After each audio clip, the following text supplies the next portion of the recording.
Alhamdulillahi Rabbil Alamin, wassalatu wassalamu ala Rasulillah wa ala alihi wa ashabihi ajma'inu amma ba'd. Assalamu alaikum wa rahmatullahi ta'ala wa barakatuh.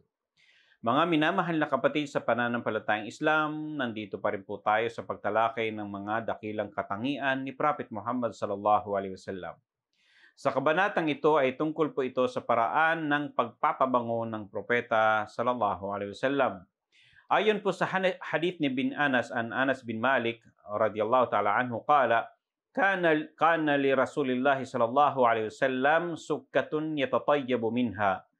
Ang sabi ni Anas bin Malik kung saan ang propeta sallallahu alaihi wasallam ay mayroon siyang isang boteng ginagamit na nilalagyan niya ng pabango. Okay? So yan may isang bote siya na ginagamit niyang pang pabango. Okay.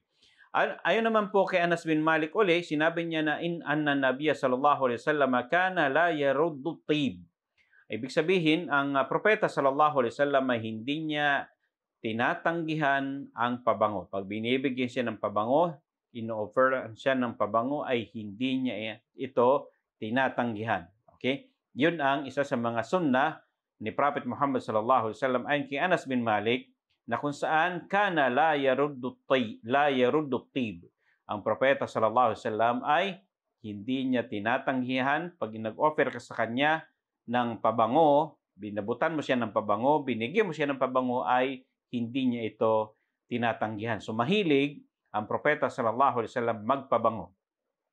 An Ibn Umar radhiyallahu ta'ala anhu qala Rasulullah sallallahu alaihi wasallam thalathun la turad. Sabi ng propeta sallallahu alaihi wasallam, tatlong bagay ang hindi tinatanggihan. Okay? Al-wasaidu wad-duhnu wal-laban. Ang sabi ng propeta sallallahu alaihi wasallam, yung tatlong hindi tinatanggihan, ito yung tinatawag na mga unan, okay, pabango at gatas. Yan yung mga kapag inoffer kay Prophet Muhammad sallallahu alaihi wasallam ay hindi niya ito tinatanggihan. At sinabi niyang hindi ito rin dapat tanggihan. Kapag may nag-offer sa'yo, huwag mong tatanggihan kung ano yung binibigay sa'yo, inaabot sa'yo na unan, pabango, o kaya naman ay gatas. Ayon naman kay Abi Hurairah radhiyallahu ta'ala anhu, qala Rasulullah sallallahu alaihi wasallam, tibur rijali ma dhahara rihuhu wa khafiya launuhu wa tibun nisa'i ma dhahara launuhu wa khafiya rihuhu.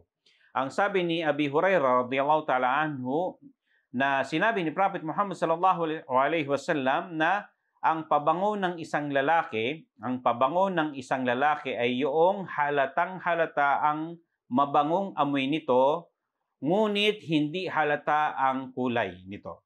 Okay?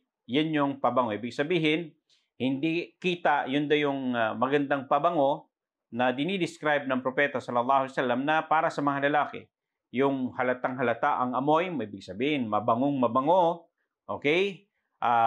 Pag nadaan ka lang ngayon, mapapansin mo kagad, ngunit hindi nakikita yung kulay nito. Nakatago, hidden yung kulay. Ngunit sabi ng propeta sallallahu alaihi wasallam, ang pabango naman ng mga babae ay kung saan kita yung kanyang kulay pero hindi halatang halata ang kanyang amoy na mabango. Okay, yan yung patungkol sa pabango na panglalaki at pangbabae. Yan ang sinabi ng mga scholar dahil ang babae ay nagpapabango rin sila doon po sa kanilang bahay. At kung ang pupuntahan naman nila ay kung saan na lugar na dadaan sila sa mga lalaki at may mga ibang lalaki rin doon sa lugar na yon, ay hindi po sila marapat na magpabango. Sila po ay magpapabango lamang kung sa kanilang mga tahanan o kaya ang pupuntahan nila ay mga babae lamang. At ang sunnah, okay, ay yung pabango yun yung nakikita. Okay, pero yung amoy ay hindi gaanong malakas. Yan, salungat ito ng pabango ng mga kalalakihan. So hanggang dito na lamang po. Hanggang sa muli, wa akhiru da'wana anil hamdulillahi rabbil alamin. Assalamu alaikum warahmatullahi ta'ala wabarakatuh.